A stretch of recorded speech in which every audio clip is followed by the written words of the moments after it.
Ada 17 negara yang kemudian menunda, termasuk Indonesia. Mungkin ini adalah salah satu bentuk pesan moral. Karena di tengah pandemi mungkin harus dievaluasi lagi dari beberapa sisi. Namun Korea Selatan salah satu dari 8 negara yang melakukan pemilu, dia sukses besar. Dari 8 sukses sampai meningkat 8,1%, jadi 66% begitu. Nah, ini ternyata strategi yang dilakukan adalah jaminan pemerintah terhadap COVID. Jadi mereka melakukan rapid test besar-besaran sehingga para pemilih ini kemudian melakukan upaya-upaya yang kemudian bisa dijadikan satu jaminan pemerintah kalau nantinya tidak terkena virus. Dan kedua adalah kepercayaan publik pada penyelenggara negara serta dorongan dari media massa.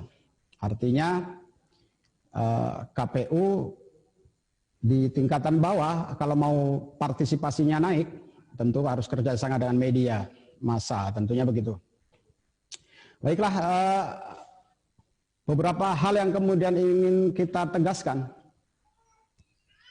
Kalau kemudian prosesi demokrasi ini sudah menjadi bagian yang tidak terpisahkan dari masyarakat kita, artinya ada 290 daerah yang melakukan, termasuk 9 provinsi, itu jadi hajat bersama. Pilkada di tahun 2020 ini harus diseriusi pembahasan dari sejak awal sebelum pelaksanaan, karena ada cobaan besar, ada ujian besar kita di tahun 2020 perihal wabah COVID-19. Karena wabah COVID-19 ini menjamah seluruh dunia dan terutama di Indonesia hampir seluruh kabupaten kota masuk kategori kategori merah, maka memang menjadi sebuah perhatian penting bahwa bagaimana kita melaksanakan pilkada di tahun 2020 di saat pandemi COVID, lalu kita mengharapkan kualitas pilkada itu ada. Sementara kita tahu persis bahwa pemilu dan pilkada sebelumnya, kalau kualitas misalnya kita ukur dari partisipasi, sangat sulit kalau kita misalnya menjangkau partisipasi itu di angka 90%. Apalagi 80% sudah, enggak usah 90 atau 80, 75% lah partisipasi itu. Karena kenapa partisipasi publik ini sangat kita harapkan? Sebab partisipasi ini berkaitan dengan kualitas. Kualitas pilkada itu terukur dari mana, sejauh mana partisipasi publik itu. Kualitas pemimpin yang kita pilih itu juga terpengaruh besar terhadap partisipasi publik. Kalau partisipasinya hanya 50%, ya sudah barang tentu bisa kita ragukan bahwa kepala daerah atau pemimpin yang terpilih itu juga persoalan meyakinkan publik itu juga patut diragukan. Pertama, tentu KPU sebagai lembaga penyelenggara pemilu, khususnya pilkada dalam konteks ini, yang diberikan amanat oleh undang-undang, pertama kali tentu aspek regulasi ya, aspek regulasi. Jadi KPU setelah terbitnya Perpu nomor 2 tahun 2020 telah melakukan langkah-langkah, ya, diantaranya adalah mempersiapkan rancangan perubahan tahapan ya yang sudah diundangkan melalui PKPU 5 tahun 2020, dan saat ini sedang proses persiapan untuk harmonisasi ya yang kami rencanakan mudah-mudahan segera dalam 1-2 hari ini sudah bisa dilakukan, yaitu harmonisasi terkait dengan rancangan peraturan KPU tentang penyelenggaraan pemilihan dalam masa bencana non alam COVID-19. Dan tadi pagi ya kami sudah berkonsultasi ya di Komisi 2 ya, kami berkonsultasi kepada DPR dan juga pemerintah. Nah, tahap berikutnya adalah harmonisasi, kemudian mudah-mudahan segera bisa diundangkan. Nah, saya kira dalam beberapa hal kami KPU sepakat dengan yang disampaikan oleh Bung Ketua tadi ya, Bung Ketua Gerakan Pemuda Nusantara, bahwa yang terpenting sebetulnya ya terkait dengan pilkada di masa pandemi ini adalah pertama bagaimana publik atau masyarakat secara umum itu percaya bahwa pemilu ataupun pilkada yang diselenggarakan itu pertama tentu adalah menjamin prinsip-prinsip pemilihan yang demokratis. Kemudian yang kedua adalah bagaimana aspek kesehatan dan keselamatan semua pihak itu ya terjaga dan dijamin gitu. Saya kira dua aspek ini saya sepakat ya adalah satu hal yang sangat prinsip yang kita perjuangkan saat ini dengan berbagai langkah-langkah melalui sinergi ya semua pihak begitu. Nah, berikutnya tentu bagaimana hal ini bisa dikomunikasikan dengan baik gitu ya. Meskipun tentu sekali lagi bukan hal yang mudah begitu. Nah, secara internal ya kami KPU RI sudah di samping aspek regulasi tadi sudah meminta kepada seluruh KPU provinsi maupun kabupaten kota yang menyelenggarakan pemilihan untuk ya mengevaluasi dan menyesuaikan ya program-program sosialisasi dan pendidikan pemilih ini, karena yang disusun sebelumnya berdasarkan NPHD sebelumnya adalah dalam keadaan sebelum pandemi ini.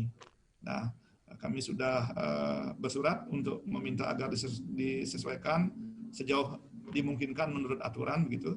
Dan datanya sebagian masih dalam proses ya, sebagian sudah masuk ke kami. Tentu ini adalah bahan ya untuk melakukan pencermatan lebih lanjut. Nah, itu dari segi program kerja ya dan langkah-langkah apa yang dilakukan oleh jajaran kami baik di provinsi maupun kabupaten kota, termasuk juga yang akan dilakukan oleh KPU RI.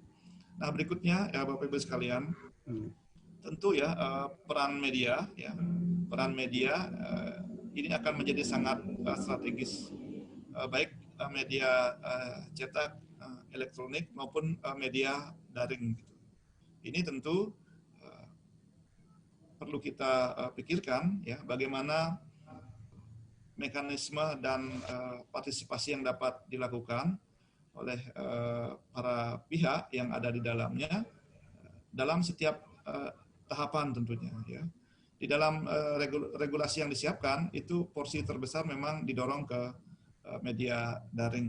Namun demikian ada daerah-daerah yang belum tersentuh ya oleh jaringan teknologi informasi. Tentu metode-metode yang ada sebelumnya ini juga dimungkinkan sepanjang tetap ya menerapkan protokol kesehatan COVID-19 gitu. Nah, itu ya garis besarnya. Nah, selebihnya adalah bagaimana ya kami mendorong komunikasi dan koordinasi ini bisa berkesinambungan ya sampai keseluruhan tahapan selesai. Jadi saya kira itu ya secara ringkas ya dapat saya sampaikan. Tentu nanti saya berharap kita bisa memiliki ruang yang cukup ya untuk berdiskusi dan terlebih bagi kami di KPU tentu masukan-masukan itu sangat penting baik terhadap regulasi yang sedang disiapkan maupun bagaimana kemudian mencari solusi terhadap problem-problem yang bisa saja ya sebagian memang sudah diantisipasi jika terjadi apa jalan keluarnya. Tapi mungkin juga ya karena ini adalah situasi demikian, ada hal-hal yang mungkin tidak terbayangkan sebelumnya dan ini memerlukan satu penanganan pada masa yang akan datang. Tentu sinergisitas ini akan menjadi penting untuk bagaimana memastikan ya pilkada ini berjalan dengan baik, aspek-aspek demokrasi itu berjalan, demikian juga peran pengawasan akan berjalan dengan baik, dan pada akhirnya ya tentu kita berharap terpilih kepala-kepala daerah yang mampu memberikan solusi terhadap kemajuan daerahnya, dipilih secara demokratis dan tentu ya memiliki legitimasi. Kira-kira apa yang kebijakan khas yang KPU persiapkan di saat pilkada dalam keadaan pandemi ini apa? Gitu. Karena kalau sosialisasi saja seperti biasa itu kan ya paling mensosialisasi tahapan misalnya penyelenggaraan, tahap materi kampanye dari tiap-tiap calon. Tapi yang khas di era pandemi COVID-19 yang disiapkan oleh KPU itu apa? Karena ini kan kita pilkada di posisi bangsa ini sedang dalam wabah COVID. Jadi sejumlah program-program itu ya yang disiapkan oleh KPU tentu ya bagaimana mengadopsi dan kemudian mengkomunikasikan protokol kesehatan ini baik terhadap jajaran penyelenggara ya, maupun kepada masyarakat luas. Karena begini, dalam situasi kita penyelenggaraan pilkada sebelumnya, tentu ya regulasi yang ada itu mengacu pada situasi yang dalam keadaan normal lama ya. Nah, yang baru dalam pilkada ini dan tentu juga bukan hanya bagi Indonesia ya, tapi bagi juga negara-negara lain di dunia yang memang mempersiapkan pemilu ya atau pemilihan lokal termasuk di sana, tentu adalah bagaimana tantangan terhadap COVID-19 ini ya, yang memang demikian juga di Indonesia faktanya memang belum selesai secara tuntas begitu. Jadi aspek hal barunya adalah di situ. Nah kemudian kalau kita lihat dari segi porsi, ya, porsi kaitannya dengan sosialisasi dan pendidikan pemilih, tentu ya kami sudah menginventarisir ya tahapan-tahapan mana yang memang perlu ya dipertimbangkan dari aspek kesehatan dan keselamatan itu, maka dorongan terhadap pemanfaatan media teknologi informasi ini menjadi penting. Nah termasuk ya di dalam masa kampanye juga. Nah, masa kampanye ini tentu di samping pelaksanaannya, tentu juga akan menjadi sangat penting aspek pengawasannya. Ya, karena tentu kita mengetahui ya tidak mudah sebetulnya mengontrol bagaimana pelaksanaan kampanye di media daring ataupun media sosial itu, karena sedemikian kompleks ya dan sedemikian luasnya ya daya jangkau media sosial ini. Jadi secara umum ya saya melihat seperti itu. Nah sekali lagi itu tataran konsep. Kemudian kami juga